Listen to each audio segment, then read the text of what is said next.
आसंता 22 और 23 तारीख में मिलिब सुभद्रा टंका। नुआ हिताधिकारी को सुभद्रा सहायता राशि दिज्व। 1,70,000 महिला सुभद्रा पाई नुआ आवेदन करिथिबा बेले ताकू जांच पाई जिला को पठा जायछि। एथिरु योग्य हिताधिकारी को एप्रिल 22 और 23 तारीख में सुभद्रा टंका दिज्व बोली कहिसेंती उपमुख्यमंत्री प्रभाती परिड़ा। सेहीपरि अयोग्य हिताधिकारी डोर टू डोर सर्भे पर तृतीय किस्ती टंका दिज्व। तृतीय किस्ती पर जो महिला को 21 वर्ष बयस होइथिबो सेमानक आवेदन पाई पुणी सुभद्रा पोर्टाल खोलिबो।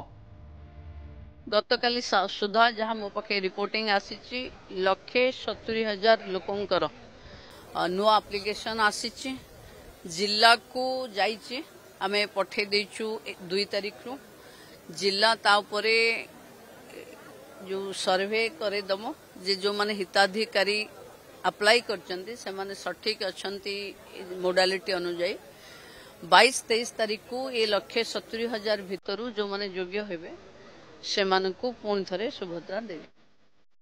बदलिबो एसएचजी रो रूपरेख। पूर्व सभापति और संपादकों स्थान रे हेबो नुआ नियुक्ति।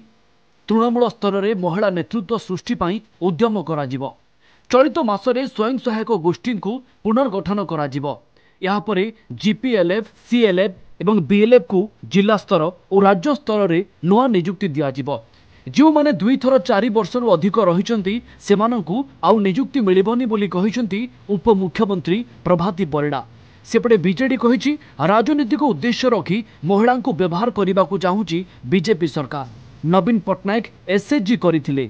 बीजेपी सरकार फायदा उठाइबा को चेष्टा करुछंती बोली कहिसेंती विरोधी दल मुख्य सचेतक प्रमिला मल्लिक। एबे समस्ते ग्रुप को जीपीएलएफ रो निर्वाचन रे भाग नबार सुयोग मिलिबो, प्रतिनिधित्व मिलिबो एवं सबु घर को जोड़ी पुणी थरे स्वयं सहायिका गोष्ठी रो जो माने सभापति संपादिका अछंती से माने नुआ लोक हेबे। ता अर्थ तृणमूल स्तर रे बारी बारी रे नेतृत्वर विकास पाई ये पर्व आरंभ होईछि। स्वयं सहायता गोष्ठी तैयारी करथिले नवीन पट्टनायक सरकार। तेणु एमाने बाहाबा नापी से जो परिवर्तन स्वर देके आसी कौन ना आम सब परिवर्तन करदे से कौ उद्देश्य रखी आम राजनीतिक उद्देश्य रखी सी कौ उद्देश्य रखी बर्तमान परिवर्तन करने को चाहते। राजनीतिक उद्देश्य हूँ बीजेपी सरकार सब राजनीतिक उद्देश्य रखी फायदा उठाइबा चेष्टा कर।